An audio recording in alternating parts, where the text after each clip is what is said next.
This is the outside of the Sterling Eccles Ruby. If I firstly move to the gas locker, you can see that we've got room in here for 2 gas bottles. The regulator itself just sits here, and then the hose comes off the regulator and screws into the propane bottle and is tightened with a gas spanner. Bottle on and off on the top just here. Do make sure that the bottle is isolated for travel.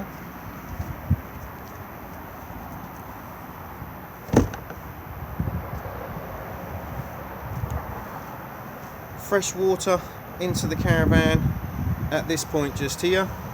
So just remove the cap on the aqua roll and then just drop it in, and then plug the submersible into the side just here. When removing it, just make sure to pull on the blue lever to allow it to release.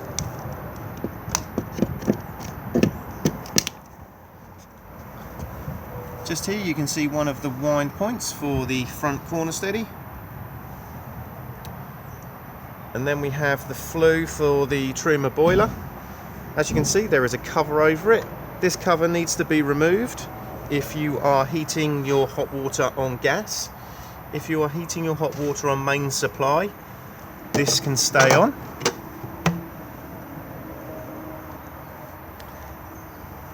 Next, we have the battery locker. So we have the leisure battery itself just here. Mains hookup connection just here, and then external TV or satellite point just here. Beneath that we then have the isolator key point for the motor mover.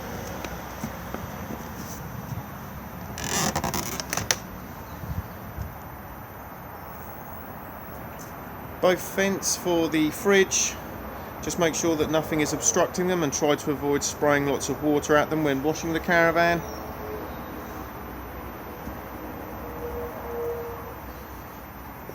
Both grey water drains just here, so anything that goes down the plug holes comes out at these 2 points just here.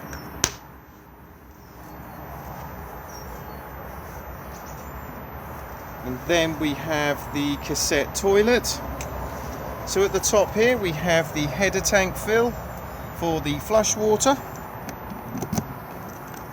So if you want to, you can pop your pink solution in here and then top the rest up with either a watering can or a hose pipe.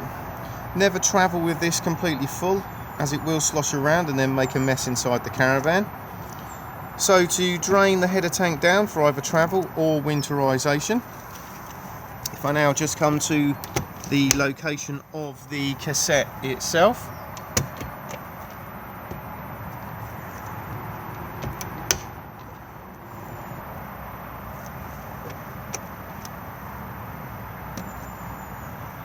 you will find just tucked up here a hose. Just pull the bung out the end to drain the header tank down.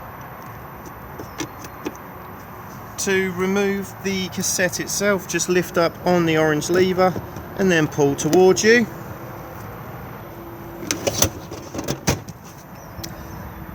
And then before use, remove the cap and add your toilet chemical with a small amount of water. This is also where it empties from. Just remember that when you are pouring it away, to press the button just here to release any vacuum inside. It's also advisable to keep the seal on the part just here lubricated. Fitford do their own seal lubricant, but any silicone based lubricant is fine. All of these cassettes are now on wheels with extendable handles.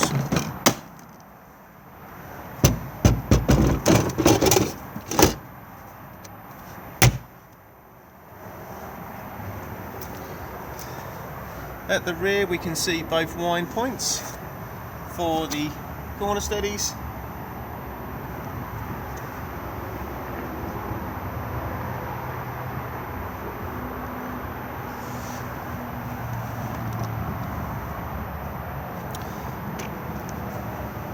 We then have a large access point underneath the fixed rear bed.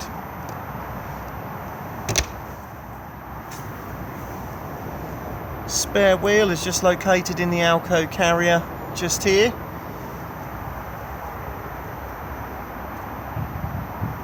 And then beside the entrance door we have the weight plate just here. On here you'll also find the tyre sizes, the tyre pressures.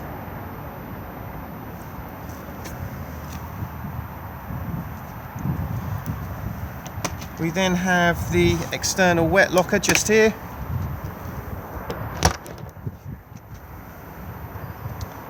And also located in here is a main socket. Again, the other front corner steady wind point, and then the external barbecue. To use the external barbecue point, you will need an adapter. It's about this long. Attach the hose of the barbecue to one end and secure it with a Jubilee clip, and then the other end will then plug in where my finger is just here, and then allow you to turn the gas on. To remove it, just push the collar up and it will then release.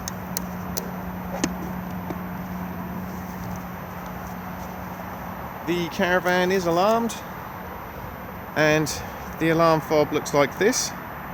So at the top we just have a torch. Next we have the arm disarm, and when I press it you will get a single beep indicating that the alarm is armed, and when I press it again you'll get two beeps indicating that it is disarmed.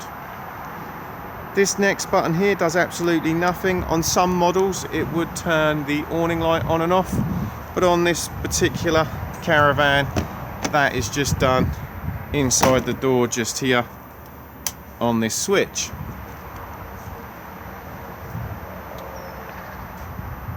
Lastly, we just have P here, which stands for program.